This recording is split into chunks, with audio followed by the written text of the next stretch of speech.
أعوذ بالله من الشيطان الرجيم. بسم الله الرحمن الرحيم. وما تلك بيمينك يا موسى؟ قال هي عصاي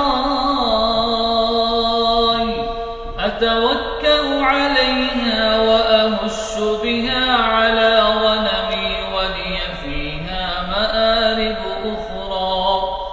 قال ألقها يا موسى فألقاها فإذا هي حية تسعى.